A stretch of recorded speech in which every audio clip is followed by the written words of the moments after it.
What's up everyone? Firstly, a quick apology for the delay in getting this video out.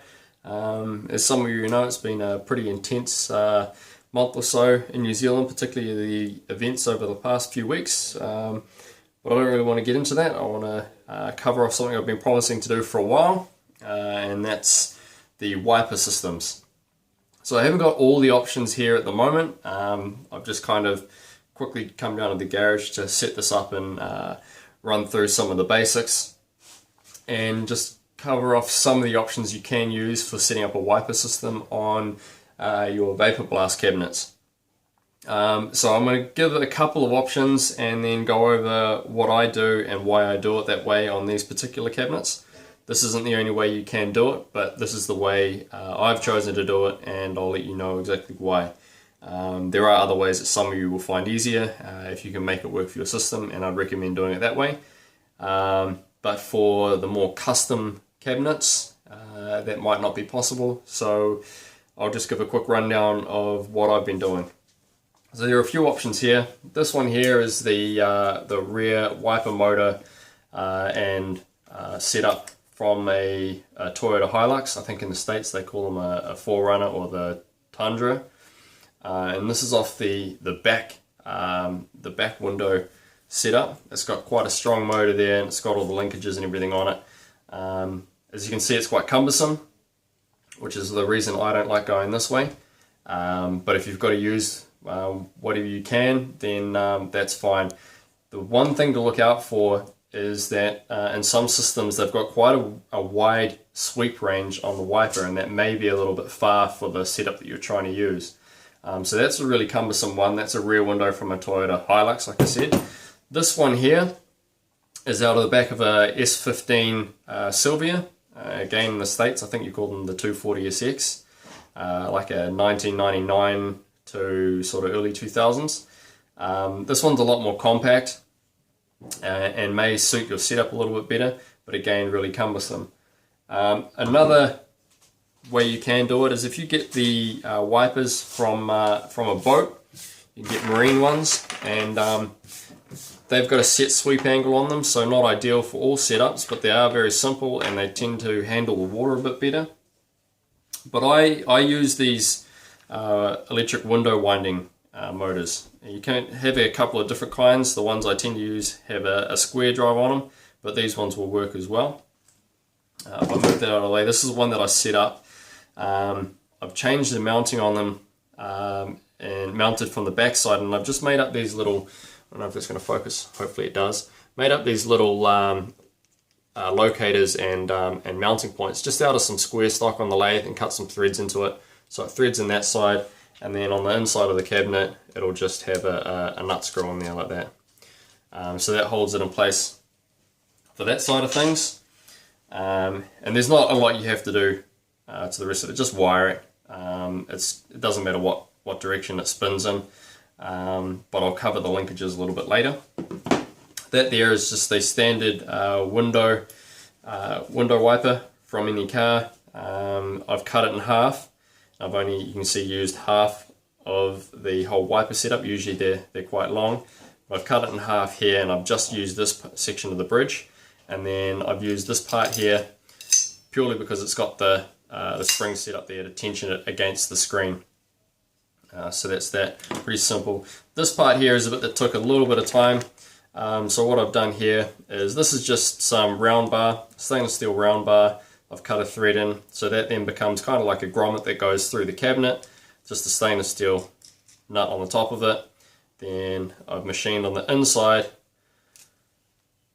this little drive grub, and comes through this way, so that sits on the inside of the cabinet, and then the linkage connects on top. If I can get that to fit, it's quite tight.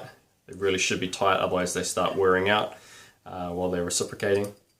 And then that just kind of screws on there like that. That sits on the outside of the cabinet, and then transfers the drive through the bottom into the drive in the location of there. So that's the setup here. I'm going to show you one of my old cabinets to show all the linkages. I'm yet to finish this on the new one, but I'll go over the wiring using the new cabinet, and I'll go over the linkages using the old one. So if you give me a moment to set up, I'll show you that.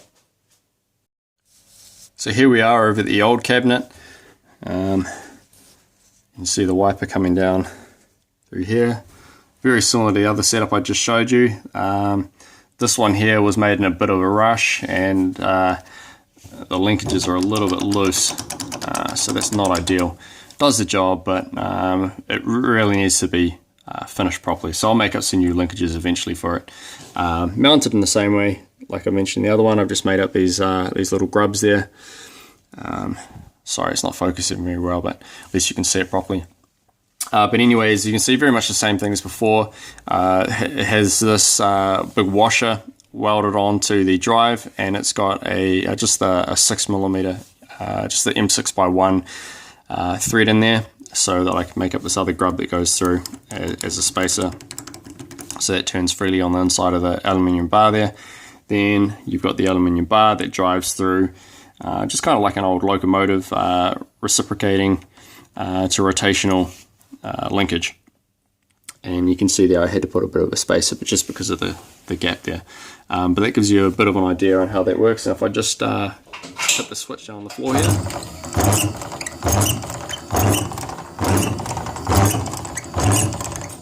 very simple. Like I said, I wanted to cover the reason why I use these. So the distance between your linkages and your different pivoting points will actually change the throw of the wiper. And because when I'm doing my cabinets, it's not always a set size. So sometimes like a 60-degree throw or 45-degree throw on a wiper is a little too far, and it ends up chewing up your wiper blades if you're going outside the areas of the screen and over mounting points or over just the edge of the cabinet. So I use this setup because I can change the distance between the center of your rotation and your mounting grub. You can change your shape and size of your linkages, and again the distance between here and here as a ratio will actually allow you to set the amount of sweep that runs on your wiper, so you can keep it within your screen. Not the simplest way of doing it. If you can find a wiper that suits your cabinet that's pre-made with a pre-made sweep, much easier, much cleaner to do. But like I say, I like to do it this way because it gives me the options of setting that sweep level to suit my cabinets. So that'll cover just sort of how the linkages work, give you a better idea on that. And I'll just shoot back over to the other cabinet to show you how I've wired it on that one. So not yet mounted, as you can see. The wiring's all hanging out there ready to go. If I get it done today, I might tack it onto the end of the video, show you it working. But if we just come down here, your power comes in here, you got your main switch. We've got a switch over on the side here that turns the power pack on and off. The power pack is just a 12 volt by, I think this one's a 9 amp one. And that comes back up into here and then is distributed out and runs things like the lights, for example, the fan on the side, and the wiper circuit. So that runs up into the chassis, the frame, if you like, down on this side to my pedal setup. So this pedal here runs the solenoid, turns the solenoid on and off for your ear, and this pedal here is to run the wiper. So they're right next to each other. You're always using the air pedal, and if your screen starts to clog up a little, you just slide your foot over from one onto the other, and allows you to operate the wiper at the same time without having to stop what you're doing. Don't have to hit any other switches. And the reason I do it that way is I don't always like the wiper running in front of my face, and you don't always need it. So by doing it this way, as soon as you need it, you just hit it with your foot. You don't have to change anything. You don't have to let go of your part or the nozzle, and that'll get your vision back. But other than that, that's pretty much it. Like I say, this one's a 12 volt setup. I haven't come across any mains, alternating current AC mains based wiping systems. That's why I use the transformer there. But other than that, that's pretty much it. I don't have a lot more to add. Like I say, it's just a matter of making these up and bolting it all together. So relatively simple. Any questions, just ask. Like I say, this is a pretty rough setup on this one, but it gives you a pretty good demonstration on how it works. The other setups you get for boats tend to just sort of, they've got like a big box that just goes straight over it, and then in the center of it, it comes out with all the drive shaft onto your wiping mechanism, and it's all geared, ready to go for the reciprocation.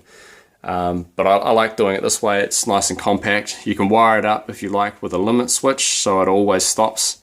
But you don't need to. You just take your foot off the pedal, and that'll stop it running if you need. You can have it so it just runs constantly when you turn it on with the lights. It's up to you, whatever you prefer. But this is how I set them up.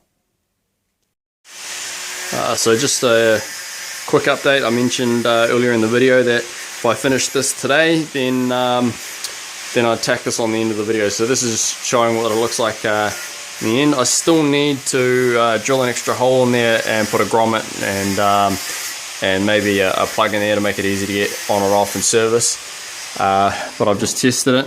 I'll come down here and just switch it on. Lights come on in there, fan, and we've got the circuit open for the wiper. So if I just turn that on, get the window nice and wet, and then hit that pedal. There you go. So you just click on, off with the pedal. This one here I haven't wired up properly yet with a limit switch on it that turns it off. But I mean, you just stop when it's out of the way. So that's how we're looking now. Just back up a little bit.